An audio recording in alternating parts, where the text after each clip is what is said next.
আসসালামু আলাইকুম। কি অবস্থা আপনাদের? কেমন আছেন আপনারা সবাই? আশা করি সবাই অনেক ভালো আছেন। আমাকে একটু জানাবেন যে আমার কথা ঠিকঠাক শোনা যাচ্ছে কিনা এন্ড সবকিছু ঠিক আছে কিনা।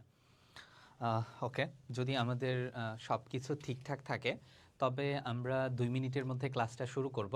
সো ক্লাস শুরু করার আগে এসিটা দিয়ে দাও। ক্লাস শুরু করার আগে আপনাদেরকে হচ্ছে জাস্ট একটা জিনিস বলি যে আজকে আমরা কি নিয়ে আলোচনা করব। আজকে আমরা আমাদের যে লেকচার আছে বিউপি ব্যাচের, সেই বিউপি ব্যাচের লেকচারে 1 এবং হচ্ছে যে বাংলাদেশ অ্যাফেয়ার্সের আপনার বাংলাদেশ পরিচিতির যে লেকচারটা আছে সেই লেকচারে যে ক্লাসগুলো করেছি ওইটার উপরে বিউপিতে আসতে পারে এমন কোশ্চেন সলভ করব। ওকে, ওয়ালাইকুম আসসালাম। আজকে মূলত হচ্ছে আমরা আমাদের যে বাংলাদেশ পরিচিতি মূলত হচ্ছে বাংলাদেশ সম্পর্কে, বাংলাদেশের আয়তন, সীমানা, অন্যান্য এই ধরনের যে গুরুত্বপূর্ণ বিষয়গুলো আছে এই বিষয়গুলো নিয়ে আমরা হচ্ছে আলোচনা করব। সো আমাকে একটু ঝটপট জানান যে সব কিছু ঠিক আছে কিনা, আপনারা হচ্ছে আমার কথা ঠিকঠাক শুনতে পাচ্ছেন কিনা।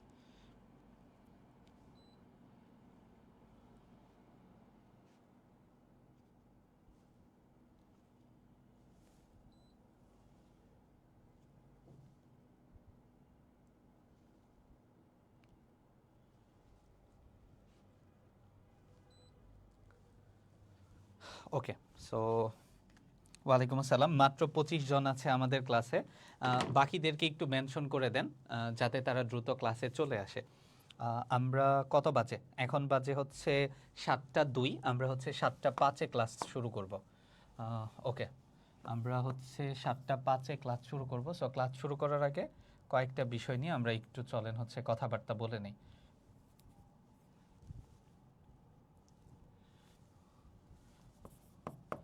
ওকে, ৭টা ৫-এ হচ্ছে আমরা আমাদের ক্লাস শুরু করব।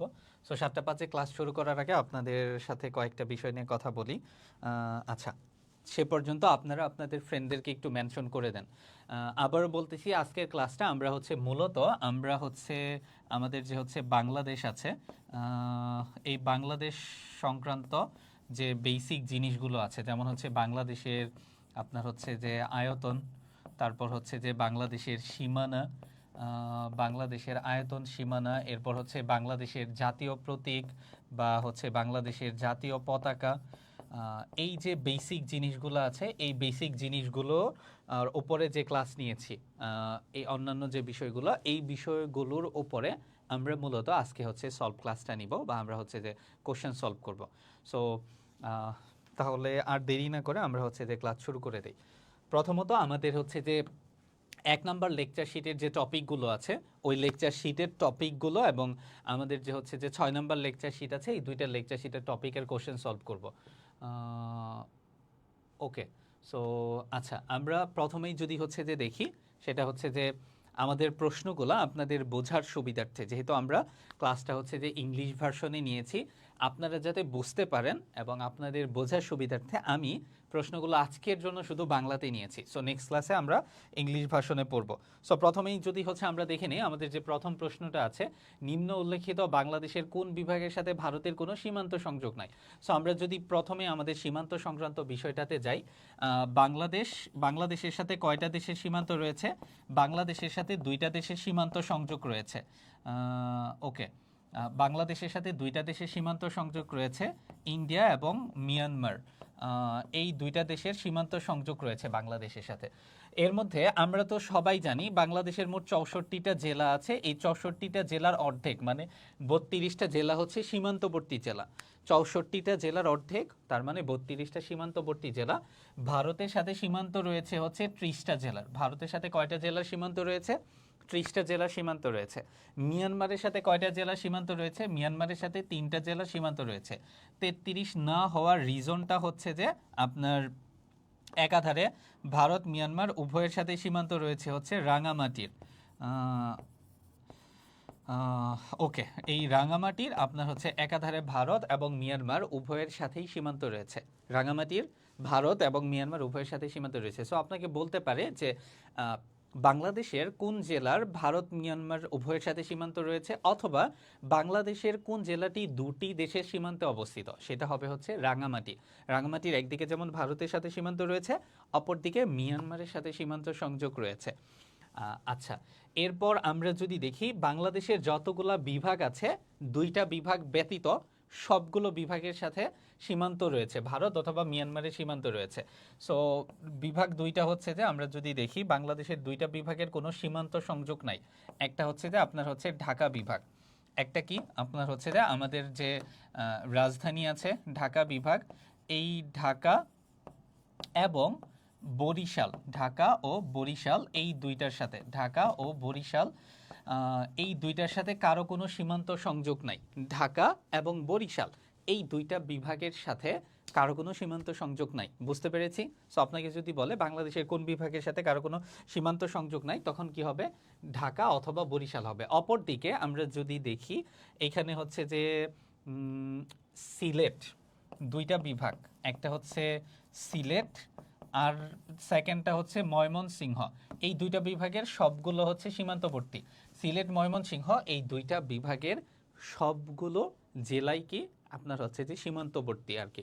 তাহলে আমাদের এইটার আনসার কি হবে? নিচের উল্লেখিত কোন বিভাগের সাথে ভারতের কোনো সীমান্ত সংযোগ নাই? অপশন অনুযায়ী আমাদের হবে হচ্ছে বরিশাল। এই বরিশালকে কি বলা হয় আমরা কি এটা জানি? বরিশালকে বলা হয় হচ্ছে আপনার বাংলার ভেনিস। বরিশালকে কি বলা হয়? বাংলার ভেনিস বলা হয়। বরিশাল বাংলার ভেনিস নামে পরিচিত। আর আপনারা যদি বরিশালে যান দেখবেন হচ্ছে নদীর অনেক বেশি আধিক্য রয়েছে, অ্যান্ড এটা বলা হয় বরিশালের সবাই আসলে একটা করে নদী ওন করে। আপনি যদি স্বরূপকাঠিতে যান সেখানে ভাসমান পেয়ারা বাজার রয়েছে। কোথায় ভাসমান পেয়ারা বাজার রয়েছে? বরিশালের স্বরূপকাঠিতে ভাসমান পেয়ারা বাজার রয়েছে। সো এটার সঠিক উত্তর হচ্ছে বরিশাল। এখন আমরা যদি দেখি পরের প্রশ্নটা। সো বাংলাদেশের জাতীয় পতাকা দিবস কবে?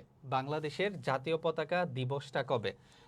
ওকে, আমরা যদি দেখি আমাদের যে হচ্ছে জাতীয় পতাকা, সো প্রত্যেকটা দেশের জাতীয় পতাকা আসলে ওই দেশকে রিপ্রেজেন্ট করে। আমরা যদি দেখি বাংলাদেশের বাহিরে বাংলাদেশের সাথে অন্য কোনো একটা দেশের খেলা হচ্ছে, অথবা আপনি নিজেও যদি ইন্টারন্যাশনাল কোনো একটা রিওয়ার্ড পান, তখন আপনি সবসময় বাংলাদেশের পতাকাটাকেই নেয়ার চেষ্টা করবেন। সো দ্যাটস মিন একটা পতাকা ওই দেশটাকে রিপ্রেজেন্ট করে। অনুরূপভাবে বাংলাদেশের পতাকাটাও বাংলাদেশের জন্য অনেক অনেক গুরুত্বপূর্ণ। এই পতাকাটাই আমাদের কি করে, মানে বাইরের দেশে আমাদেরকে হচ্ছে রিপ্রেজেন্ট করে। সো বাংলাদেশের পতাকা আমরা যে বর্তমান পতাকাটা দেখি, এই পতাকাটা কিন্তু একদিনে আসে নাই। বাংলাদেশের যে বর্তমান পতাকাটা, এই পতাকার আগে আপনার হচ্ছে যে বাংলাদেশের যে পতাকাটা ছিল সেটা ছিল হচ্ছে মানচিত্র খচিত। বাংলাদেশের পূর্বের পতাকা মানচিত্র খচিত ছিল। এই যে মানচিত্র খচিত যে পতাকাটা ছিল, এই পতাকার ডিজাইনার কে ছিলেন? মানচিত্র খচিত পতাকার ডিজাইনার ছিলেন হচ্ছে যে আপনার হচ্ছে শিবনারায়ণ দাস।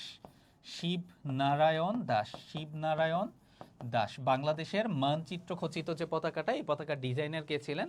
শিবনারায়ণ দাস ছিলেন বাংলাদেশের মানচিত্র খচিত পতাকার ডিজাইনার। অপরদিকে বাংলাদেশের যে বর্তমান পতাকাটা আছে, বর্তমান পতাকা, এই বর্তমান পতাকার ডিজাইনার হচ্ছে কামরুল হাসান। বর্তমান পতাকার ডিজাইনারকে কামরুল হাসান। কামরুল হাসান হচ্ছে আমাদের বর্তমান যে পতাকাটা আছে এই পতাকার ডিজাইনার। সো শুরুতে বাংলাদেশের যে পতাকাটা ছিল সেটা ছিল মানচিত্র খচিত। বর্তমানে আসলে মানচিত্রটা নাই, আমরা যে পতাকাটা দেখতে পাই আপনার হচ্ছে যে সবুজ একটা জমিনের ভেতরে লাল বৃত্ত। আর এই যে পতাকাটা, এই পতাকাটা হচ্ছে প্রথম উত্তোলন করা হয় হচ্ছে ঢাকা বিশ্ববিদ্যালয়ের বটতলায়। কোথায় উত্তোলন করা হয়? ঢাবির বটতলায়। ঢাবির বটতলায় আপনার হচ্ছে এই পতাকাটা উত্তোলন করা হয়। এই পতাকা উত্তোলন করেন হচ্ছে তৎকালীন ডাকসু ভিপি স ম আব্দুর রব। তৎকালীন ডাকসু ভিপি আসম আব্দুর রব। আসম আব্দুর রব হচ্ছে আপনার হচ্ছে যে 2 মার্চ 1971, 2 মার্চ 1971 ঢাকা বিশ্ববিদ্যালয়ের বটতলায় বাংলাদেশের পতাকা উত্তোলন করেন। ওকে, সো আমাদের তাহলে অ্যাপ্রোপ্রিয়েট আনসারটা হচ্ছে কি? আমাদের অ্যাপ্রোপ্রিয়েট আনসারটা হচ্ছে আপনার হচ্ছে 2 মার্চ। সো এই প্রশ্নের জন্য আমাদের অ্যাপ্রোপ্রিয়েট আনসারটা হচ্ছে 2 মার্চ। ওকে, উপকূল হতে বাংলাদেশের সমুদ্র সীমা কত নটিক্যাল মাইল? আমরা আসলে ধরেন আমি যদি বলি আমি এখন ঢাকাতে আছি, ঢাকা থেকে আমি একটু রাজশাহীতে যাব, তখন হিসাব করব ঢাকা থেকে রাজশাহী আসলে কত কিলোমিটার দূরে। বাট সমুদ্র সীমা পরিমাপ করার একককে বলা হয় হচ্ছে নটিক্যাল মাইল। এখানে কিলোমিটারের পরিবর্তে নটিক্যাল মাইল ব্যবহার করা হয়। সো কিলোমিটার আর নটিক্যাল মাইলের মধ্যে একটা বেসিক পার্থক্য রয়েছে, এইটা একটু মনে রাখবো আমরা। এক নটিক্যাল মাইল, এক নটিক্যাল মাইল, এক নটিক্যাল মাইল মানে হচ্ছে 1.853, 1.853 কিলোমিটার। এক nautical mile equal to 1.853 kilometre. তাহলে আমাকে কি জিজ্ঞাসা করেছে, বাংলাদেশ উপকূল হতে বাংলাদেশের সমুদ্র সীমা কত নটিক্যাল মাইল। সমুদ্র সীমা বলতে এখানে আসলে অর্থনৈতিক নাকি রাজনৈতিক এইটা কিন্তু জিজ্ঞাসা করে নাই। যেহেতু হচ্ছে আমাদের সমুদ্র সীমা জিজ্ঞাসা করছে, তাহলে আমরা 12 নটিক্যাল মাইল আনসার করব না। এই 12 নটিক্যাল মাইল হচ্ছে বাংলাদেশের রাজনৈতিক সমুদ্র সীমা। রাজনৈতিক সমুদ্র সীমা হচ্ছে 12 নটিক্যাল মাইল, আর 200 নটিক্যাল মাইল হচ্ছে বাংলাদেশের অর্থনৈতিক সমুদ্র সীমা। অর্থনৈতিক সমুদ্র সীমা হচ্ছে 200 নটিক্যাল মাইল। সো আমরা এই প্রশ্নের উত্তরে 200 নটিক্যাল মাইল দিব। এরপর যদি আমাকে বলে বাংলাদেশের আপনার হচ্ছে অর্থনৈতিক সমুদ্র সীমা কত কিলোমিটার, তখন কিন্তু আমরা যদি হচ্ছে যে এই 200-রে 1.853 দিয়ে গুণ করি, তখন হবে 370 দশমিক সামথিং। তাহলে এখানে দিব হচ্ছে 370 কিলোমিটার। যদি বলে কত কিলোমিটার, তখন হবে 370 কিলোমিটার। যদি বলে আমাদের অর্থনৈতিক সমুদ্র সীমাটা কত নটিক্যাল মাইল, তখন হবে 200 নটিক্যাল মাইল। আচ্ছা, এই যে 200 নটিক্যাল মাইল এরিয়া আছে, এই এরিয়ার মধ্যে যাবতীয় যত প্রকার সামুদ্রিক সম্পদ আছে, এটার একচ্ছত্র আধিপত্য ভোগ করবে হচ্ছে বাংলাদেশ। তার মানে এখানে আর কারো কোনো অধিকার নাই। অপরদিকে 12 নটিক্যাল মাইলটা হচ্ছে আমাদের রাজনৈতিক সমুদ্র সীমা। যদি প্রশ্নটা এরকমভাবে করে বাংলাদেশের রাজনৈতিক সমুদ্র সীমা কত কিলোমিটার, তখন আমরা উত্তর করব 22.22 কিলোমিটার। 22.22 কিলোমিটার হবে। তখন কিন্তু আমরা নটিক্যাল মাইলটা উত্তর করব না। সামটাইমস আপনার মাঝে মধ্যে এমন হইতে পারে যে আপনার এই 200 না দিয়ে আপনার হচ্ছে যে মানে 370 না দিয়ে আপনাকে প্রশ্ন করেছে বাংলাদেশের অর্থনৈতিক সমুদ্র সীমা কত কিলোমিটার, আপনাকে বলল যে হচ্ছে 369 কিলোমিটার, মানে অপশনে 370 নাই, তখন আপনি 369ই অ্যাপ্রোপ্রিয়েট আনসার হিসেবে নিতে পারেন। মানে 370 না থেকে এটার কাছাকাছি যেটা থাকে ওটাকে আমি আনসার হিসেবে নিতে পারবো। সো এই যে 200 নটিক্যাল মাইল অঞ্চলটা আছে, এই অঞ্চলে যাবতীয় মৎস্য আহরণ থেকে শুরু করে যে কার্যক্রমগুলো আছে, এইটাকে ইংরেজিতে কি বলা হয়, EEZ, exclusive economic zone. EEZ মানে কি, এক্সক্লুসিভ ইকোনমিক জোন। এটাকে ইংরেজিতে কি বলা হয়, exclusive economic, exclusive economic zone. এটাকে কি বলা হয়, এক্সক্লুসিভ ইকোনমিক জোন বা বিশেষ অর্থনৈতিক অঞ্চল। এক্সক্লুসিভ ইকোনমিক জোন অথবা আপনার হচ্ছে বিশেষ অর্থনৈতিক অঞ্চল, বিশেষ অর্থনৈতিক অঞ্চল, বিশেষ অর্থনৈতিক এরিয়া বা অঞ্চল, বিশেষ অর্থনৈতিক এরিয়া বা অঞ্চল বলা হয় হচ্ছে এই 200 নটিক্যাল মাইলকে। আর অপরদিকে 12 নটিক্যাল মাইল যেটা, ওইটা হচ্ছে আমাদের রাজনৈতিক সমুদ্র সীমা। আচ্ছা, এই পার্টটা আমাদের জন্য হচ্ছে গুরুত্বপূর্ণ। এই প্রশ্নটা, বাংলাদেশের সর্বদক্ষিণের উপজেলা কোনটা? সো আমাদের সর্বদক্ষিণের উপজেলা আসলে কোনটা? আমাদের বাংলাদেশের দিক ভিত্তিক অবস্থান, এটা কিন্তু আমরা পড়েছি, উত্তর, দক্ষিণ, পূর্ব, পশ্চিম। আমরা যদি দেখি বাংলাদেশের হচ্ছে দক্ষিণ দিকে চলে যাচ্ছে, আমরা আসলে উত্তরে যাইনি। বাংলাদেশের সর্বদক্ষিণের জেলা কোনটা? বাংলাদেশের সর্বদক্ষিণের জেলা হচ্ছে আপনার হচ্ছে কক্সবাজার। কক্সবাজার হচ্ছে বাংলাদেশের দক্ষিণের জেলা। সর্বদক্ষিণের জেলা কোনটা? সর্বদক্ষিণের জেলা হচ্ছে কক্সবাজার। সর্বদক্ষিণের আমার কাছে কি জিজ্ঞাসা করছে? উপজেলাটা জিজ্ঞাসা করছে। সো এইটা খুবই সহজ। এখানে যদি ইউনিয়ন বা স্থান জিজ্ঞাসা করতো তখন আসলে কনফিউজড হওয়ার কথা থাকতো। সো উপজেলা যদি জিজ্ঞাসা করে, সর্বদক্ষিণের উপজেলা, সো উপজেলা বললে, উপজেলা বা থানা যদি বলে তখন হবে হচ্ছে টেকনাফ। টেকনাফ। আমরা এটা মনে রাখবো কিভাবে, নাফ থেকে টেকনাফ। নাফ নদীটা কি করেছে, বাংলাদেশ এবং মিয়ানমারকে বিভক্তকারী নদী, বা নাফ নদীটা বাংলাদেশ এবং মিয়ানমারকে পৃথক করেছে, আলাদা করেছে। সো যেহেতু বাংলাদেশের দক্ষিণ দিকে বা বঙ্গোপসাগর, বঙ্গোপসাগর থেকে এই নাফ নদীর উৎপত্তি, তো ডেফিনেটলি এটা দক্ষিণ দিকেই হবে আর কি। সো এখান থেকে তাহলে আমরা মনে রাখবো নাফ থেকে এসেছে টেকনাফ। নাফ যেহেতু বঙ্গোপসাগরের ওই দক্ষিণ পোর্শনটাতে অবস্থিত, দ্যাটস মিন আমরা এখানে খুব ইজিলি মনে রাখতে পারবো বাংলাদেশের সর্বদক্ষিণের উপজেলা হচ্ছে যে টেকনাফ, টেকনাফ। ওকে, সো টেকনাফ উপজেলাটা আসলেই অনেক সুন্দর। আপনি যদি হচ্ছে টেকনাফে যান, টেকনাফে হচ্ছে একটা জায়গা আছে, একটা ইউনিয়ন খুব সম্ভবত টেকনাফের সাবরাং, সাবরাং ইউনিয়ন। সো এইখানে আপনি হচ্ছে মূলত হচ্ছে সাবরাং থেকে আর একটু ভেতরের দিকে গেলে আপনি দেখতে পারবেন একটা দ্বীপ, সেটা হচ্ছে শাহপরীর দ্বীপ, শাহপরীর দ্বীপ, শাহপরীর দ্বীপ। সো শাহপরীর দ্বীপ কোথায় অবস্থিত এটাও যদি বলে, এটাও কিন্তু হচ্ছে যে আপনার টেকনাফে অবস্থিত শাহপরীর দ্বীপ। স্থলভাগের সাথে সংযুক্ত, মানে স্থলভাগের সর্বদক্ষিণের অংশ কিন্তু শাহপরী দ্বীপ। সেন্ট মার্টিন হচ্ছে আপনার সর্বদক্ষিণের অংশ, বাট এটা আপনাকে একটা নৌপথ পাড়ি হয়ে যাইতে হয়। বাট এই শাহপরীর দ্বীপ কিন্তু স্থলভাগের সর্বদক্ষিণের যে অংশটা আছে এই অংশটা। আপনি যদি শাহপরীর দ্বীপে যান, আপনি আসলে সেন্ট মার্টিনের মতোই অলমোস্ট সৌন্দর্য পাবেন। শাহপরীর দ্বীপটা আসলে অনেক বেশি সুন্দর। সো আমাদের এটার আনসার হয়ে যাচ্ছে হচ্ছে টেকনাফ। সেইমভাবে আপনাকে যদি প্রশ্ন করে এই জায়গায়, সেম জায়গায় আপনাকে প্রশ্ন করলো যে বাংলাদেশের, আপনাকে সেম জায়গায় প্রশ্ন করলো বাংলাদেশের, বাংলাদেশের সর্বদক্ষিণের, আপনাকে বললো বাংলাদেশের সর্বদক্ষিণের, সর্বদক্ষিণের স্থান কোনটি, এই জায়গা থেকে আপনাকে প্রশ্ন করলো সর্বদক্ষিণের স্থান কোনটি। সো এই জায়গায় উত্তরটা কি হবে আমাকে একটু বলেন, বাংলাদেশের সর্বদক্ষিণের স্থান কোনটি এই প্রশ্ন যদি করে আমাদের আনসারটা কি হবে? বাংলাদেশের সর্বদক্ষিণের স্থান কোনটি এই প্রশ্ন করলে আমাদের আনসার কি হবে?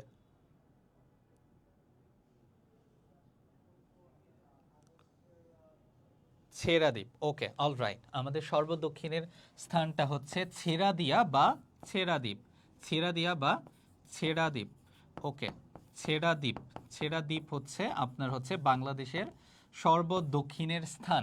এই ছেড়াদ্বীপে কোনো লোক বসতি নাই। ছেড়াদ্বীপের আয়তন হচ্ছে 3 বর্গ কিলোমিটার। ছেড়াদ্বীপের আয়তনটা কত? 3 বর্গ কিলোমিটার। এটা হচ্ছে বাংলাদেশের সর্বদক্ষিণের স্থান।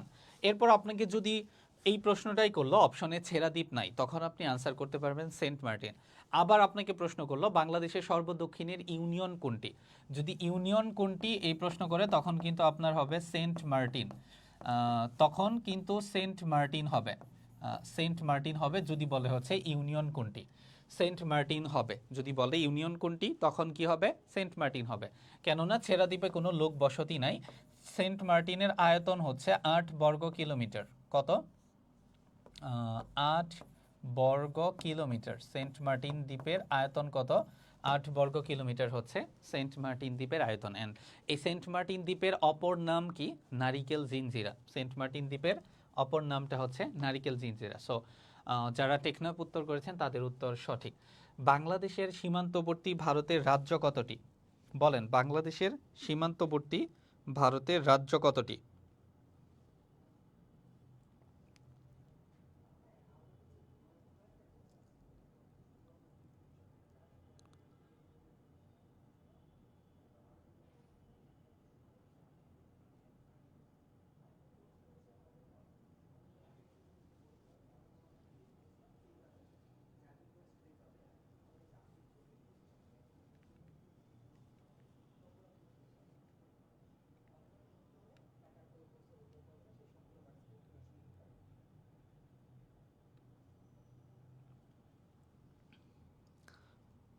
ওকে, আচ্ছা, এখন আমরা যদি দেখি বাংলাদেশের সীমান্তবর্তী ভারতের রাজ্য কোনটি। সো বাংলাদেশের সীমান্তবর্তী ভারতের রাজ্য কয়টি এটা জানার আগে আমরা একটু জানি, চলেন একটা টার্ম জানি, সেভেন সিস্টার্স। সেভেন সিস্টার্স, এই সেভেন সিস্টার্স বলতে কি বুঝি? আমরা ভারতের 7টা অঙ্গরাজ্যকে বুঝে থাকি, ভারতের 7টি অঙ্গরাজ্যকে বুঝে থাকি। সেভেন সিস্টার্স বলতে ভারতের 7টা অঙ্গরাজ্যকে বোঝানো হয়ে থাকে। সেভেন সিস্টার্স বলতে কি বুঝি আমরা? ভারতের 7টা অঙ্গরাজ্যকে বুঝে থাকি, যেটা কিনা ভারতের মূল ভূখণ্ড থেকে আলাদা, একটা করিডোরের মাধ্যমে সংযুক্ত। সেই করিডোরটার নাম হচ্ছে চিকেন নেক বা শিলিগুড়ি করিডোর। চিকেন নেক বা শিলিগুড়ি করিডোরের মাধ্যমে ভারতের মূল ভূখণ্ডের সাথে সংযুক্ত হচ্ছে এই সেভেন সিস্টার্সটা। ওকে, এরপর যদি হচ্ছে আমরা দেখি ভারতের মূল ভূখণ্ডের সাথে সংযুক্ত সেভেন সিস্টার্স। এই সেভেন সিস্টার্স বলতে 7টা অঙ্গরাজ্যকে বোঝানো হয়ে থাকে। এর মধ্যে 4টা অঙ্গরাজ্যের সাথে বাংলাদেশের সীমান্ত সংযোগ রয়েছে। সেভেন সিস্টার্সের কয়টা অঙ্গরাজ্যের সাথে বাংলাদেশের সীমান্ত সংযোগ রয়েছে? 4টা অঙ্গরাজ্যের সাথে। প্রথমে মনে রাখেন হচ্ছে মেঘালয়। মেঘালয় এটা হচ্ছে মনে রাখবেন আপনার হচ্ছে যে সিলেটকে কি বলা হয়? মেঘালয়ের কন্যা বলা হয়। তাহলে সিলেট থেকে মনে রাখেন হচ্ছে মেঘালয়। দেন হচ্ছে ত্রিপুরা, মেঘালয়, ত্রিপুরা। এরপর হচ্ছে যে আপনার হচ্ছে আসাম, মেঘালয়, ত্রিপুরা। আজকে এখন আসলে ট্রিক্স বললাম না, এখন আমরা জাস্ট খালি একটু দেখি। মেঘালয়, ত্রিপুরা, আসাম, মিজোরাম, মিজোরাম, মেঘালয়, ত্রিপুরা, আসাম, মিজোরাম। সো সেভেন সিস্টার্সের এই 4টা অঙ্গরাজ্যের সাথে বাংলাদেশের সীমান্ত সংযোগ রয়েছে। এই সেভেন সিস্টার্সের 4টা অঙ্গরাজ্যের বাইরে আপনার হচ্ছে যে পশ্চিমবঙ্গের সাথে বাংলাদেশের সীমান্ত সংযোগ রয়েছে। পশ্চিমবঙ্গের সাথে বাংলাদেশের সীমান্ত সংযোগ রয়েছে। তাহলে টোটাল 5টা অঙ্গরাজ্য আমরা পেয়ে গেলাম। মেঘালয়, ত্রিপুরা, আসাম, মিজোরাম এবং পশ্চিমবঙ্গ। ভারতের এই 5টা অঙ্গরাজ্যের সাথে বাংলাদেশের সীমান্ত সংযোগ রয়েছে। অপরদিকে সেভেন সিস্টার্সের হচ্ছে আপনার অরুণাচল, অরুণাচল, দেন হচ্ছে নাগাল্যান্ড, অরুণাচল, নাগাল্যান্ড এবং হচ্ছে মণিপুর, মণিপুর, অরুণাচল, নাগাল্যান্ড, মণিপুর। এই 3টা অঙ্গরাজ্যের সাথে বাংলাদেশের কোনো সীমান্ত সংযোগ নাই। সো এখান থেকে জাস্ট এই কয়েকটা জিনিস আমাদেরকে মনে রাখতে হবে। এখান থেকে বেশ কয়েকভাবে প্রশ্ন করতে পারে। আপনাকে বলতে পারে ভারতের কয়টা অঙ্গরাজ্যের সাথে বাংলাদেশের সীমান্ত সংযোগ রয়েছে? 5টা অঙ্গরাজ্যের সাথে। এটা তো আমরা পেরে গেলাম। দেন এগেইন আপনাকে প্রশ্ন করতে পারে, সেটা হচ্ছে যে সেভেন সিস্টার্স বলতে কয়টা অঙ্গরাজ্যকে বুঝি? এই যে ইন টোটাল 7টা অঙ্গরাজ্যকে বুঝি। এর মধ্যে 4টার সাথে বাংলাদেশের সীমান্ত সংযোগ রয়েছে, যথাক্রমে মেঘালয়, ত্রিপুরা, আসাম, মিজোরাম। অ্যান্ড সেভেন সিস্টার্সের বাইরে বাংলাদেশের সাথে ভারতের একটা অঙ্গরাজ্যের সীমান্ত রয়েছে, সেটা হচ্ছে পশ্চিমবঙ্গ। অপরদিকে সেভেন সিস্টার্সের অরুণাচল, নাগাল্যান্ড, মণিপুর এই 3টা অঙ্গরাজ্যের বাংলাদেশের সাথে কোনো প্রকার সীমান্ত সংযোগ নেই। ওকে, এরপর যদি হচ্ছে আমরা পরবর্তী প্রশ্নে যাই, বাংলাদেশের আচ্ছা নিচের কোনটি বাংলাদেশের সর্বোচ্চ পর্বত শৃঙ্খ? একটু বলেন বাংলাদেশের সর্বোচ্চ পর্বত শৃঙ্খ কোনটি?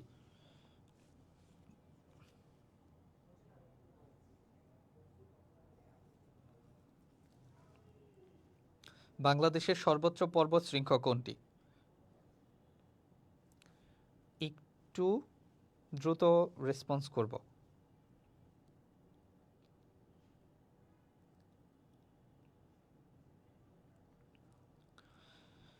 ওকে, কেওক্রাডং, কাঞ্চনজঙ্ঘা, সাপা হাফুং, দেবতাখুম। আচ্ছা, আনঅফিসিয়ালি হচ্ছে যে সাকা হাফুং, এটা হচ্ছে বাংলাদেশের সর্বোচ্চ পর্বত শৃঙ্খ। আনঅফিসিয়ালি, আনঅফিসিয়ালি, আনঅফিসিয়ালি, আনঅফিসিয়ালি হচ্ছে এটা বাংলাদেশের সর্বোচ্চ পর্বত শৃঙ্খ। কেওক্রাডং হচ্ছে আপনি যদি হচ্ছে ইসে যান, পঞ্চগড়ে যান, পঞ্চগড়ে গেলে আপনার হচ্ছে যে ই করতে পারবেন আর কি, কেওক্রাডংটা দেখতে পারবেন। পঞ্চগড়ে গেলে আপনি হচ্ছে কেওক্রাডং দেখতে পারবেন। কেওক্রাডং এর হচ্ছে যে কেওক্রাডং বলি, কাঞ্চনজঙ্ঘাটা দেখতে পারবেন পঞ্চগড় থেকে। দেবতাখুম, নাফাকুম, দেবতাখুম, আমিয়াখুম। আপনার হচ্ছে নাফাকুম, নাফাখুম, দেবতাখুম এবং হচ্ছে আমিয়াখুম, আমিয়াখুম। আচ্ছা, এই সবগুলা আছে হচ্ছে আপনার বান্দরবানে। আমিয়াখুম, নাফাখুম, দেবতাখুম, আমিয়াখুম, এই সবগুলো আছে হচ্ছে বান্দরবানে। বান্দরবানকে বলা হয় হচ্ছে আপনার বান্দরবানকে খুমের রাজ্য বলা হয়। বান্দরবানকে কি বলা হয়? আপনার হচ্ছে বান্দরবানকে হচ্ছে খুমের রাজ্য বলা হয়। বান্দরবানকে মূলত হচ্ছে খুমের রাজ্য বলা হয়। অ্যান্ড বলা হয় যে যে বান্দরবান দেখে নাই সে আসলে বাংলাদেশ দেখে নাই। বাকি রইল আমাদের হচ্ছে কেওক্রাডং, যার উচ্চতা হচ্ছে 1200, এখন বাংলাদেশের 1200। ওকে, কেওক্রাডং হচ্ছে 1230 মিটার, যার উচ্চতা। আমাকে বলেছে বাংলাদেশের সর্বোচ্চ পর্বত শৃঙ্খ। দেখেন এখানে তাজিংডং বা বিজয় কিন্তু নাই। যেহেতু তাজিংডং বা বিজয় নাই, তখন আমরা কেওক্রাডংকে সঠিক উত্তর হিসেবে নিতে পারি, যেহেতু তাজিংডং বা বিজয় এই অপশনে নাই। But unofficially Saka Haphong, but unofficial report দিয়ে আমরা আসলে কিছু করতে পারবো না।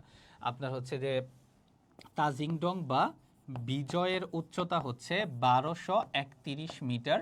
অপরদিকে কেওক্রাডং এর উচ্চতা হচ্ছে 1230 মিটার। দেখেন মানে একজন সর্বোচ্চ আর হচ্ছে দ্বিতীয় সর্বোচ্চ, এটার মধ্যে খুব বেশি পার্থক্য কিন্তু নাই। এবার আমরা যদি পরের প্রশ্নটা দেখি, বাংলাদেশের রাষ্ট্রীয় প্রতীকের নকশা তৈরি করেন কে? আচ্ছা, আপনারা অনেকে কনফিউজড হয়ে যান রাষ্ট্রীয় প্রতীক আর হচ্ছে রাষ্ট্রীয় মনোগ্রামের মধ্যে। আচ্ছা, আমি শুরুতে বলে দেই, রাষ্ট্রীয় মনোগ্রামের ডিজাইনারের নামটা এখানে নাই। আমাদের রাষ্ট্রীয় মনোগ্রামের ডিজাইনার হচ্ছে A N Saha. A N Saha কি করেছেন? আমাদের রাষ্ট্রীয় রাষ্ট্রীয় মনোগ্রাম রাষ্ট্রীয় মনোগ্রামের ডিজাইনার। রাষ্ট্রীয় মনোগ্রামের ডিজাইনার হচ্ছে এ এন সাহা। রাষ্ট্রীয় মনোগ্রামের ডিজাইনারকে এ এন সাহা হচ্ছে আমাদের রাষ্ট্রীয় মনোগ্রামের ডিজাইনার। এ এন সাহা হচ্ছে আমাদের রাষ্ট্রীয় মনোগ্রামের ডিজাইনার। ওকে, এখন আমাদের প্রশ্ন হচ্ছে আমাদের জাতীয় প্রতীকের ডিজাইনার। আমাদের জাতীয় প্রতীকটা কি? আমাদের জাতীয় প্রতীকে কি কি আছে? আমরা জাতীয় প্রতীকের বর্ণনাটা যদি একটু দেখি, পানিতে আপনার হচ্ছে যে আমাদের জাতীয় প্রতীকের বর্ণনাটা একটু যদি দেখি, পানিতে ভাসমান কি আছে?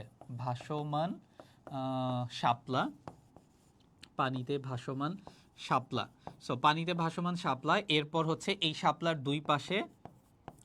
দুই পাশে ধানের শীষ। শাপলার দুই পাশে হচ্ছে আপনার হচ্ছে ধানের শীষ রয়েছে। অ্যান্ড শাপলার ঠিক উপরে রয়েছে আপনার হচ্ছে পরস্পর সংযুক্ত তিনটি পাট পাতা। পরস্পর সংযুক্ত তিনটি পাট পাতা। পরস্পর সংযুক্ত তিনটি পাট পাতা রয়েছে আপনার হচ্ছে ঠিক উপরে, এই শাপলার একদম ঠিক উপরের দিকে পরস্পর সংযুক্ত তিনটা পাট পাতা রয়েছে। অ্যান্ড এই যে হচ্ছে যে পাট পাতা, এই পাট পাতার ঠিক দুই পাশে রয়েছে দুইটি করে চারটা তারকা। দুইটি করে চারটি তারকা রয়েছে আপনার হচ্ছে যে কোথায়? দুইটি করে চারটি তারকা রয়েছে এই হচ্ছে পাট পাতার ঠিক দুই পাশে। সো আমাদের যে হচ্ছে কি আছে, আমাদের হচ্ছে রাষ্ট্রীয় প্রতীক। এই প্রতীকের হচ্ছে যে স্ট্রাকচারটা যদি দেখি, পানিতে ভাসমান শাপলা, দুই পাশে ধানের শীষ, শাপলার ঠিক উপরের দিকে পরস্পর সংযুক্ত তিনটা পাট পাতা, পাট পাতার দুই পাশে দুইটা করে চারটা তারকা। সো এখান থেকে এটাও বলে বাংলাদেশের হচ্ছে যে রাষ্ট্রীয় প্রতীকে কয়টা তারকা রয়েছে? চারটা তারকা রয়েছেন। এই চারটা তারকা দ্বারা আমাদের ৭২-এর সংবিধানের চারটি মূলনীতিকে বোঝানো হয়ে থাকে। আচ্ছা, এখন আমরা আমাদের সরাসরি প্রশ্নে চলে আসি। এই যে আমাদের রাষ্ট্রীয় প্রতীকটা, সেটার নকশা কে করেন? শিল্পাচার্য জয়নুল আবেদিন, নাকি হচ্ছে যে শিল্পী কায়ুম চৌধুরী, নাকি হচ্ছে মৃণাল হক, নাকি শিল্পী কামরুল হোসেন? বলেন একটু। ৫টা পানির ঢেউ। ১ টাকার কয়েন আপনি হচ্ছে ৫ টাকার কয়েনেও পাবেন, মানে সেম জিনিসটা আপনি যদি হচ্ছে ৫ টাকার কয়েন দেখেন, ৫ টাকার কয়েনেও হচ্ছে আপনি সেম জিনিসটা হচ্ছে পাবেন আর কি। ওকে, এখন আমাকে বলেন মানে হচ্ছে এটার আপনাদের সঠিক উত্তরটা কি হবে? What is the appropriate answer of this question? এই চারটার কোনোটা নাকি কোনোটিই নয়? কোনটা হবে আমাকে একটু দ্রুত জানান। আপনাদের কমেন্ট ল্যাগ করতেছে।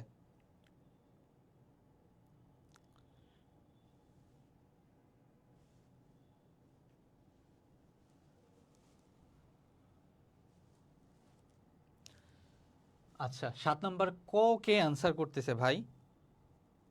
মানে আমি না ক্লাসে একটু আগে পড়াইলাম আপনাদেরকে, এরপরেও ক আনসার করতেছেন? এটা হচ্ছে যে শিল্পী কামরুল হাসান। খুবই সহজে মনে রাখবেন আপনার হচ্ছে যে এই যে কামরুল হাসান বা শিল্পী কামরুল হাসান, ইনি কি করেছেন? আমাদের হচ্ছে যে জাতীয় যে প্রতীকটা আছে এই প্রতীক এবং হচ্ছে বর্তমান যে পতাকা, এই পতাকার হচ্ছে যে ডিজাইনার। সো এখানে কনফিউজড হইলে হবে এত সহজ প্রশ্নে? আচ্ছা, কে সর্বপ্রথম আপনার হচ্ছে যে ব্লু ইকোনমির ধারণা দেন? এখন ব্লু ইকোনমির ধারণা কে দেন এটার আগে চলেন আমরা একটু দেখে নেই যে হচ্ছে যে ব্লু ইকোনমি জিনিসটা কি। ব্লু ইকোনমি এই জিনিসটা আসলে কি? ব্লু ইকোনমি বা আপনার হচ্ছে যে নীল অর্থনীতি এই জিনিসটা আসলে কি? এই যে আপনার হচ্ছে নীল অর্থনীতি, এই নীল অর্থনীতি জিনিসটা আসলে কি? আচ্ছা, নীল অর্থনীতি সাধারণত আমরা সবাই জানি সাগরের পানির রং কেমন? সাগরের পানির রং নীল না? সো এই সাগরের পানির সাথে সম্পর্কিত যে হচ্ছে অর্থনীতি, এটাকে বলা হয় হচ্ছে ব্লু ইকোনমি বা নীল অর্থনীতি। সাগরের পানির সাথে সম্পর্কিত যে অর্থনীতি আছে এটাকে কি বলা হয় হচ্ছে আপনার blue economy. Blue economy, blue economy বা নীল অর্থনীতি। দ্যাটস মিন আমাদের হচ্ছে যে বে অফ বেঙ্গল, সো আমাদের বে অফ বেঙ্গল বা হচ্ছে বঙ্গোপসাগর থেকে যে হচ্ছে অর্থনৈতিক কর্মকাণ্ড পরিচালিত হয়, বিশেষ করে যে আমাদের এই যে 200 নটিক্যাল মাইল আছে, এই 200 নটিক্যাল মাইলের মধ্য থেকে সেইটাকে বলা হয় হচ্ছে আপনার কি ব্লু ইকোনমিক্যাল এরিয়া। এই এরিয়ার মধ্যে বিশেষ অর্থনৈতিক অঞ্চল ইইজেড বা এক্সক্লুসিভ ইকোনমিক জোন, এই অঞ্চল থেকে যাবতীয় সামুদ্রিক সম্পদ, এটা হতে পারে সামুদ্রিক মাছ, এটা হতে পারে বিভিন্ন সি ফুড, এটা হতে পারে আরও অন্যান্য রিসোর্স, এই রিসোর্সগুলো যে সংগ্রহ করা হয় এটাকে বলা হয় ব্লু ইকোনমি। সো স্বাভাবিকভাবে যদি বলি সমুদ্র সম্পর্কিত অর্থনীতিকে বলা হয় ব্লু ইকোনমি বা নীল অর্থনীতি, যেটাকে আমরা হচ্ছে সমুদ্র অর্থনীতিও বলতে পারি। ব্লু ইকোনমি, নীল অর্থনীতি, বা আমরা এটাকে সমুদ্র অর্থনীতি নামেও অভিহিত করতে পারি। সো আচ্ছা, একজন অনেক জোরালোভাবে বলেছে ডি, গুঞ্চার পাউলি। অমর্ত্য সেন তো হবে না, ডেভিড রিকার্ডো হবে না, অ্যাডাম স্মিথও হবে না, কিন্তু বোঝাই যাচ্ছে। অমর্ত্য সেনও হবে না, ডেভিড রিকার্ডো হবে না। মাঝে মধ্যে আমরা কি করতে পারি জানেন, ধরেন অ্যাডমিশনে একটা প্রশ্ন আমার কমন পড়ে নাই, তখন বাকিগুলা বাদ দিয়ে আনসার করতে পারি। এই প্রশ্নটা অনেকেই হচ্ছে সরাসরি জানবেন না, গুঞ্চার পাউলি। আপনারা জানবেন যে অমর্ত্য সেন কিংবা ডেভিড রিকার্ডো অথবা অ্যাডাম স্মিথ এই কাজটা করে নাই। সো আপনি আসলে বাদ দিয়েও এইটা হচ্ছে যে আনসার করতে পারবেন। মানে আপনি যদি হচ্ছে যে বাদ দিয়ে আনসার করেন তাও এটা আনসার করতে পারবেন। আচ্ছা, বাংলার ভেনিস বলা হয় কোন শহরকে? বলেন, পটুয়াখালীকে, ভোলাকে, খুলনাকে, নাকি হচ্ছে বরিশালকে? বাংলার ভেনিস বলা হয় কাকে? বাংলা, আমি আপনাকে হিন্ট দেই, বাংলার ভেনিস যাকে বলা হয় তার প্রাচীন নাম ছিল হচ্ছে চন্দ্রদ্বীপ। প্রাচীন নাম ছিল হচ্ছে চন্দ্রদ্বীপ। চন্দ্রদ্বীপ, তার প্রাচীন নাম ছিল হচ্ছে চন্দ্রদ্বীপ। চন্দ্রদ্বীপ ছিল হচ্ছে এটার প্রাচীন নাম। প্রাচীন নাম কি ছিল? চন্দ্রদ্বীপ ছিল হচ্ছে প্রাচীন নাম। বাংলার ভেনিস যাকে বলা হয় তার প্রাচীন নাম কি ছিল? তার প্রাচীন নাম ছিল হচ্ছে চন্দ্রদ্বীপ। ওকে, সো বরিশাল। আচ্ছা, ওকে, সো আমরা যদি আমাদের পরবর্তী প্রশ্নে যাই, সেটা হচ্ছে যে সোয়াচ অফ নো গ্রাউন্ড কি? এটা কি আসলে কি কি আছে? খেলার মাঠ, না প্লাবন ভূমির নাম? সো সোয়াচ অফ নো গ্রাউন্ড এইটা কোথায় অবস্থিত? এটা যদি আপনি জানেন তাহলে আসলে খুব সহজেই আনসার করতে পারবেন। আমরা যদি দেখি, কিছুদিন আগে ডক্টর মোহাম্মদ ইউনুস একটা কথা বলেছিল, we are the heart of বে অফ বেঙ্গল, মানে আমরা হচ্ছে বঙ্গোপসাগরের হার্ট। সেভেন সিস্টার্স থেকে শুরু করে বাকি যারা আছে তারা আসলে আমাদের উপরে হচ্ছে ডিপেন্ডেন্ট হবে। কেন ডিপেন্ডেন্ট হবে? আমাদের হচ্ছে যে সমুদ্রে সি পোর্ট, যেটা এই পোর্টটাকে ইউজ করার জন্য। সো সেই বে অফ বেঙ্গল বা বঙ্গোপসাগরে একটা খাদ বা বিশেষ ভূমিরূপের নাম হচ্ছে সোয়াচ অফ নো গ্রাউন্ড। সোয়াচ অফ নো গ্রাউন্ড কোথায় অবস্থিত তাহলে? বঙ্গোপসাগরে অবস্থিত। সো এরকম খাদ কি আসলে শুধু বঙ্গোপসাগরে আছে নাকি অন্য কোথাও আছে? ডেফিনেটলি আছে। সো ভারত মহাসাগরে এরকম একটা হচ্ছে খাদের নাম হচ্ছে সুন্দা খাদ। সুন্দা খাদ কোথায় অবস্থিত? ভারত মহাসাগরে অবস্থিত। অপরদিকে তোমাকে যদি বলে পৃথিবীর সবচেয়ে গভীরতম খাদের নাম কি? পৃথিবীর সবচেয়ে গভীরতম খাদের নাম হচ্ছে মারিয়ানা ট্রেঞ্চ। যেটা কোথায় অবস্থিত? যে সাগরটা কখনোই শান্ত থাকে না, এক্স্যাক্টলি প্রশান্ত মহাসাগরে অবস্থিত, যেটা হচ্ছে পৃথিবীর সবচেয়ে গভীরতম এবং বৃহত্তম সাগর। পৃথিবীর সবচেয়ে গভীরতম খাদটা কোথায় অবস্থিত তাহলে? প্রশান্ত মহাসাগরে অবস্থিত। সুন্দা খাদ কোথায় অবস্থিত? ভারত মহাসাগরে অবস্থিত। মারিয়ানা ট্রেঞ্চ এই জিনিসটা কি? এটা আসলে মানে নামটা শুনে মনে হয় না, সরি মারিয়ানা ট্রেঞ্চ না, সরি সোয়াচ অফ নো গ্রাউন্ড, নামটা শুনে মনে হয় না আসলে বঙ্গোপসাগরে থাকতে পারে। এটা বঙ্গোপসাগরে একটা খাদ বা বিশেষ ভূমিরূপের নাম। আচ্ছা, কোন অঞ্চলকে 360 আউলিয়ার দেশ বলা হয়? চট্টগ্রাম, সিলেট, ঢাকা, নাকি হচ্ছে খুলনা? একটু হচ্ছে দ্রুত আনসার করি। 360 আউলিয়ার দেশ বলা হয় কাকে? কোন অঞ্চলকে 360 আউলিয়ার দেশ বলা হয়?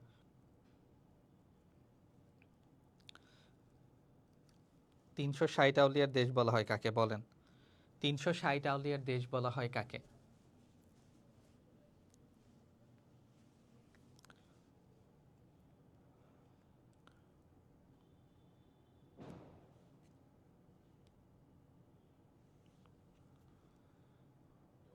একটু, আচ্ছা সিলেট, অনেকেই বলতেছে সিলেট, নাকি সবাই সিলেট বলতেছেন?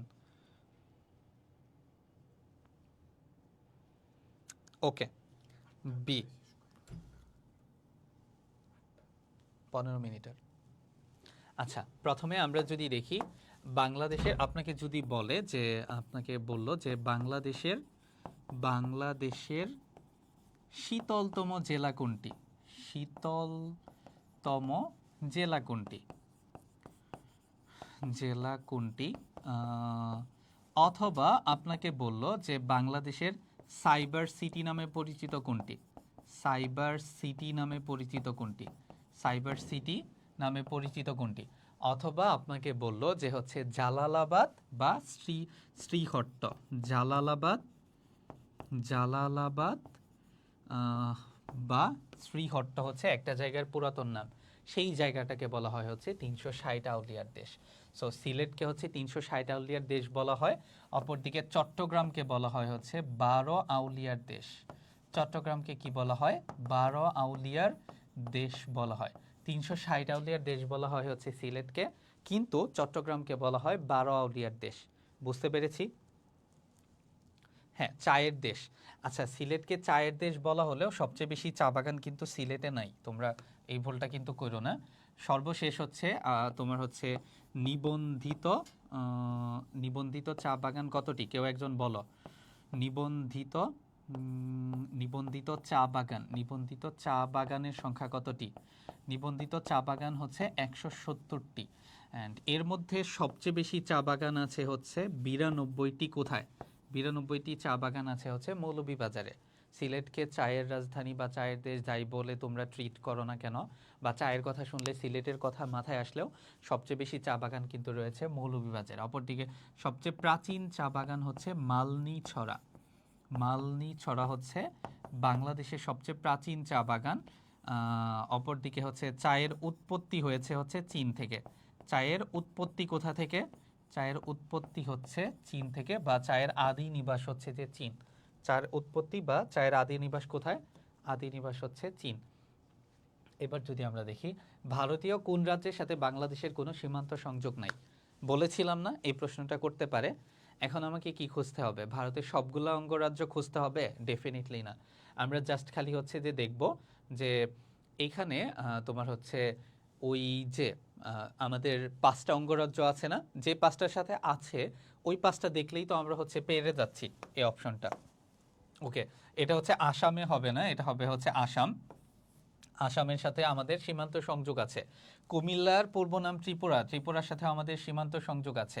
মিজোরামের সাথেও আমাদের সীমান্ত সংযোগ আছে, তার মানে এই 3টা বাদ। নাগাল্যান্ড, সো আমরা তো জানি 7 সিস্টার্সের 3টার সাথে আমাদের নাই। অরুণাচল, অরুণাচল, এরপর হচ্ছে নাগাল্যান্ড, অরুণাচল, নাগাল্যান্ড, এরপর হচ্ছে তোমার কি সর্বশেষটা হচ্ছে যে মণিপুর। এই 3টা অঙ্গরাজ্যের সাথে বাংলাদেশের কোনো সীমান্ত সংযোগ নেই। সো এখানে আসলে নাগাল্যান্ডটা আমাদের কমন পড়ে গিয়েছে। সো আমাদের এই জায়গায় সঠিক উত্তরটা হচ্ছে নাগাল্যান্ড। এবার যদি আমরা দেখি সাগরকন্যা কোন এলাকার ভৌগোলিক নাম? টেকনাফ, কক্সবাজার, পটুয়াখালী, নাকি হচ্ছে যে খুলনা? সো সাগরকন্যা থেকে আমরা কি করতে পারি? আসলে সূর্যোদয় এবং সূর্যাস্ত দুইটাই দেখতে পারি। সাগরকন্যা থেকে সূর্যোদয় সূর্যাস্ত দুইটাই দেখতে পারি। সো টেকনাফ আসলে হবে না, এখানে কক্সবাজারও হবে না, খুলনাও হবে না। তাহলে আমাদের আনসারটা হবে হচ্ছে পটুয়াখালী। পটুয়াখালীকে কি বলা হয়ে থাকে? সাগরকন্যা। কুয়াকাটাকে, পটুয়াখালী বলতে বেসিক্যালি তোমার হচ্ছে যে কুয়াকাটা, কুয়াকাটা, তোমার হচ্ছে কুয়াকাটাকে হচ্ছে সাগরকন্যা নামে বলা হয়ে থাকে। যেহেতু কুয়াকাটা নাই তাই এখানে হচ্ছে পটুয়াখালী হয়েছে। সো পটুয়াখালীতেই তো মূলত কুয়াকাটাটা অবস্থিত। বাংলাদেশের সবচেয়ে উঁচু পাহাড়ের নাম কি? আমরা একটু আগে সলভ করলাম না, বাংলাদেশের সর্বোচ্চ পর্বত শৃঙ্খের নাম কি? যদি পর্বত শৃঙ্খ বলে তখন কিন্তু হবে কেওক্রাডং নাকি তাজিংডং। তাজিংডং বা বিজয় হবে, যদি না থাকে তখন কেওক্রাডং দিতে পারি আমরা, মানে সেটা কোশ্চেন সাপেক্ষে। বাট বাংলাদেশের সর্বোচ্চ পর্বত শৃঙ্খের নাম হচ্ছে তাজিংডং বা বিজয়, যার উচ্চতা 1231 মিটার। যদি বলে বাংলাদেশের সর্বোচ্চ পাহাড়ের নাম কি, তখন কিন্তু অপশনটা হচ্ছে অন্যরকম হয়ে যাচ্ছে। তখন কিন্তু তোমার হবে গারো পাহাড়, যেটা কিনা ময়মনসিংহে অবস্থিত। গারো পাহাড়, অ্যান্ড এই গারো পাহাড়ের উপত্যকায় কি কারা বসবাস করে? গারো উপজাতিরা বসবাস করে। ওকে, এরপর যদি হচ্ছে আমরা দেখি জাতীয় কৃষি দিবস কবে? এটা খুবই গুরুত্বপূর্ণ। জাতীয় কৃষি দিবস কবে? জাতীয় কৃষি দিবস হচ্ছে তোমার, আচ্ছা দেখি এটা তোমরা আনসার করো, কয়জন পারো। জাতীয় কৃষি দিবস কবে? জাতীয় কৃষি দিবস কবে? জাতীয় কৃষি দিবস কবে? এটা একটু ঝটপট আনসার করি, দেখি হচ্ছে কয়জন পারো।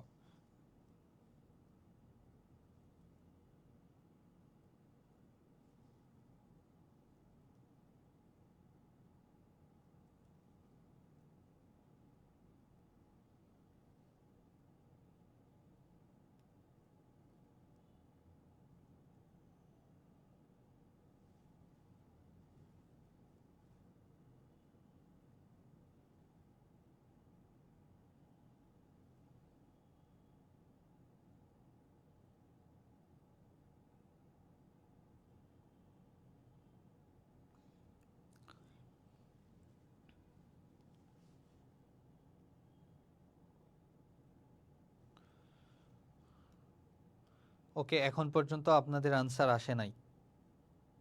15 নভেম্বর, ওরে অনেকেই বলেছে। So 15 November.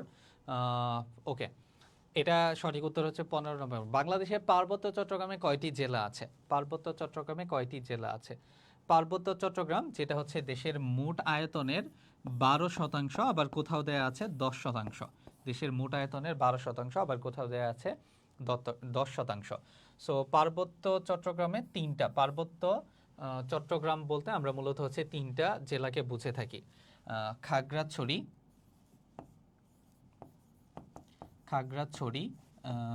রাঙামাটি,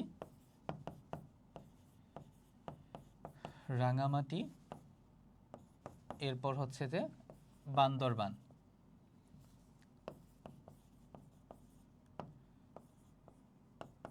খাগড়াছড়ি, রাঙামাটি, বান্দরবান, এই তিনটাকে হচ্ছে আমরা পার্বত্য চট্টগ্রামের জেলা বলতে বুঝে থাকি। চিটাগং হিল ট্রেক বা পার্বত্য চট্টগ্রামের জেলা।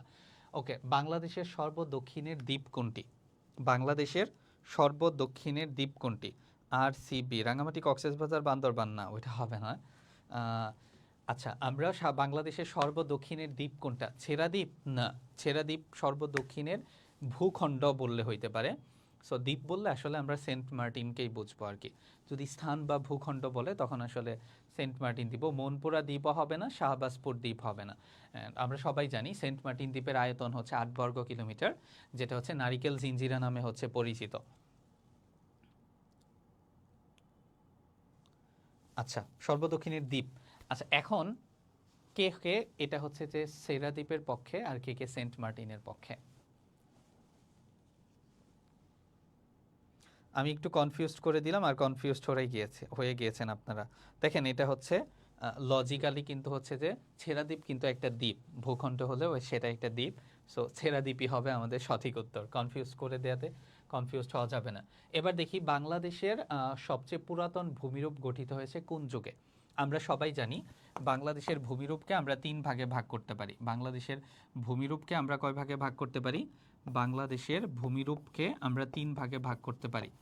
বাংলাদেশের ভূমিরূপকে আমরা কয় ভাগে ভাগ করতে পারি? 3 ভাগে ভাগ করতে পারি। বাংলাদেশের ভূমিরূপকে আমরা কয় ভাগে ভাগ করতে পারি? 3 ভাগে ভাগ করতে পারি। ওকে, 3 ভাগে ভাগ করতে পারি। এই 3টা ভাগ কি কি? একটা হচ্ছে আপনার টারশিয়ারি যুগের পাহাড়সমূহ, একটা হচ্ছে টারশিয়ারি যুগের পাহাড়সমূহ, আরেকটা হচ্ছে আপনার হচ্ছে প্লাইস্টোসিন কালের সোপানসমূহ, আরেকটা হচ্ছে সাম্প্রতিক কালের প্লাবন সমভূমি। আরেকটা কি? সাম্প্রতিক কালের প্লাবন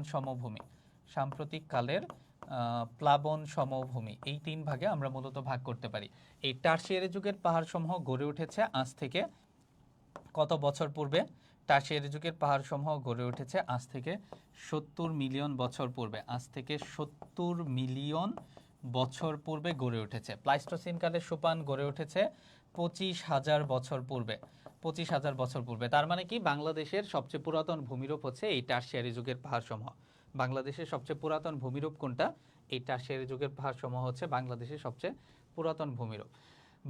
ভূ অবস্থান অনুসারে টারশিয়ারি যুগের পাহাড়কে কয় ভাগে ভাগ করা যায়? দেখেন, এই যে টারশিয়ারি যুগের পাহাড়, এটাকে আবার 2 ভাগে ভাগ করতে পারি আমরা বাংলাদেশের যে হচ্ছে টারশিয়ারি যুগের পাহাড়টা আছে, টারশিয়ারি যুগের পাহাড়, টারশিয়ারি যুগের পাহাড়টাকে আমরা আবার কয় ভাগে ভাগ করতে পারি? টারশিয়ারি যুগের পাহাড়কে আমরা আবার দুই ভাগে ভাগ করতে পারি। একটা হচ্ছে যে আমাদের উত্তর পূর্বাঞ্চলের পাহাড়সমূহ, একটা হচ্ছে উত্তর পূর্বাঞ্চলের পাহাড়সমূহ, আরেকটা হচ্ছে আমাদের দক্ষিণ পূর্বাঞ্চলের পাহাড়সমূহ। আরেকটা কি? দক্ষিণ পূর্বাঞ্চলের পাহাড়সমূহ।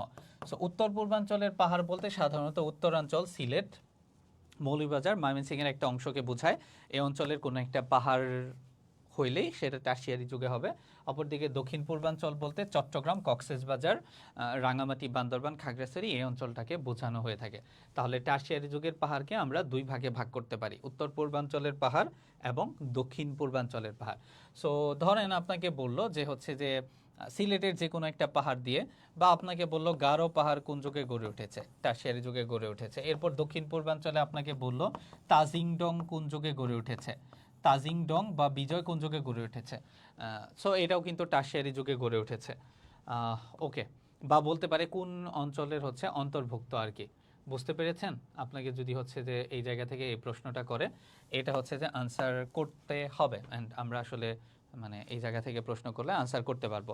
সর্বশেষ যে ভাগটা আছে সেটা হচ্ছে যে আমাদের প্লাইস্টোসিন। আচ্ছা, প্লাইস্টোসিনটা একটু ক্লিয়ার করে নেই। হ্যাঁ, আমাদের যে হচ্ছে প্লাইস্টোসিন কালের সোপান আছে, প্লাইস্টোসিন কালের সোপান ভূমিটা আছে, এটাকে আবার আমরা তিনটা ভাগে ভাগ করতে পারি। প্লাইস্টোসিন কালের সোপান অঞ্চলকে আমরা তিনটা ভাগে ভাগ করতে পারি। একটা হচ্ছে যে আপনার বরেন্দ্র ভূমি, একটা কি? বরেন্দ্র ভূমি, বরেন্দ্র ভূমি। আরেকটা হচ্ছে যে গাজীপুর এবং মধুপুরের ভাওয়ালের গড়, গাজীপুর এবং মধুপুরের ভাওয়ালের গড়।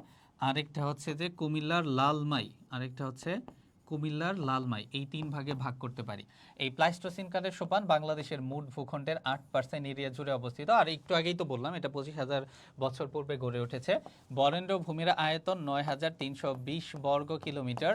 অপরদিকে এই যে ভাওয়ালের গড়, গাজীপুর মধুপুরের ভাওয়ালের গড়ের আয়তন হচ্ছে 4,103 বর্গ কিলোমিটার, এটা তো আমরা সবাই জানি।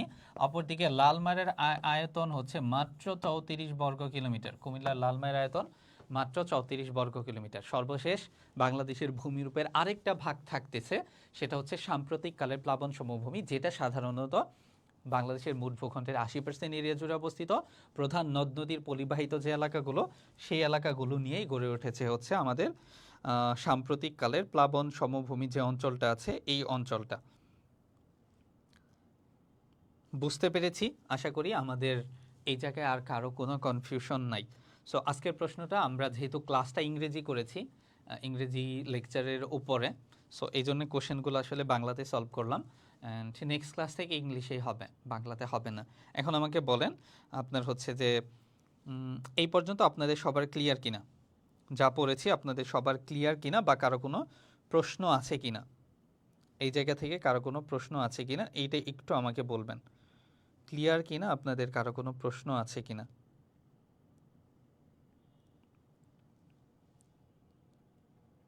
বিশ নাই, 19টাই কোশ্চেন আজকে, 20 নাই। জি ভাই, ক্লিয়ার? ওকে,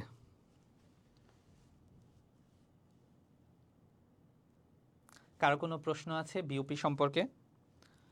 একটা প্রশ্ন আছে ভাইয়া, অবশ্যই শিওর ভাইয়া, বলেন কি প্রশ্ন আপনার? বিউপির পরীক্ষা কবে হতে পারে? এই প্রশ্নের আনসার হচ্ছে বিউপির পরীক্ষা নভেম্বরের লাস্ট উইকে অথবা ডিসেম্বরের ফার্স্ট উইকে হবে। বিউপি নিয়ে কিছু বলেন। বিউপির পরীক্ষা নভেম্বরের ফার্স্ট উইকে, ডিসেম্বরের লাস্ট উইকে অথবা ডিসেম্বরের ফার্স্ট উইকে হবে।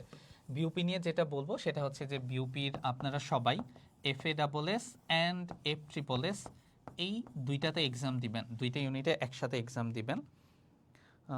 আর্মি কোটা তাহলে কোনো ফ্যাসিলিটিস পাওয়া যায়? আচ্ছা, বিউপিতে আমি যতটুকু জানি, মানে সর্বশেষ তথ্য অনুযায়ী টোটাল হচ্ছে যে 30% কোটা রয়েছে। হ্যাঁ, টোটাল মানে আমি যতটুকু জানি, টোটাল যদি 30% কোটা থাকে তাহলে 70% কি হবে আপনার হচ্ছে মেরিটের বেসিসে হবে।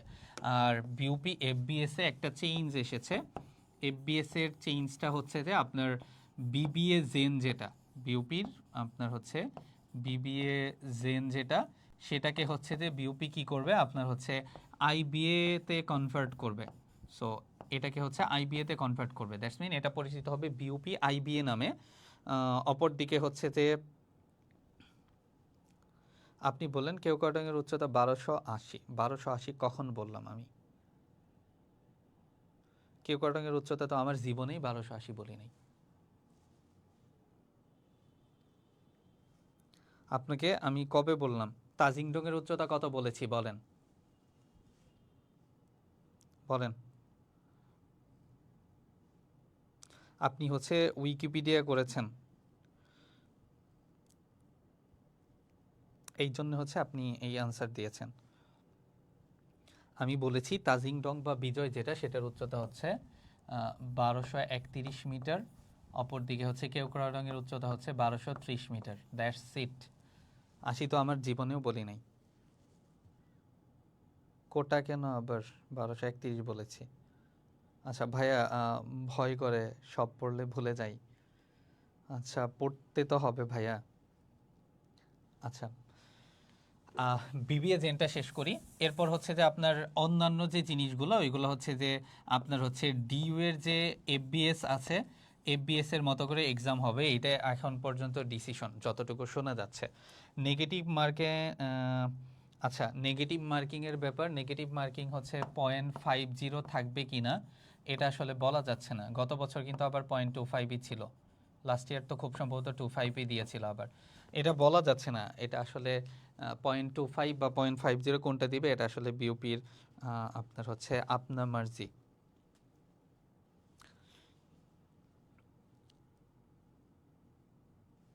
এখন আসলে আপনারা কি করবেন? আপনার হচ্ছে যে প্রিপারেশন নিতে থাকেন, সেটা আসলে সার্কুলার আসলে ক্লিয়ার হবে। 0.25 হইলেও যা, 50 হইলেও তা, সবার জন্য ইকুয়াল জিনিসটা। ঠিক আছে, থাকেন তাহলে। আপনাদের সাথে দেখা হবে ঠিক পরের সপ্তাহে সন্ধ্যা 7টায়। আবারও দেখা হবে আপনাদের সাথে ঠিক পরের সপ্তাহে সন্ধ্যা 7টায় বিউপি স্পেশাল জিকে ক্লাস নিয়ে। সবাই ভালো থাকেন। আল্লাহ হাফেজ। আসসালামু আলাইকুম। দেখা হবে পরবর্তী ক্লাসে।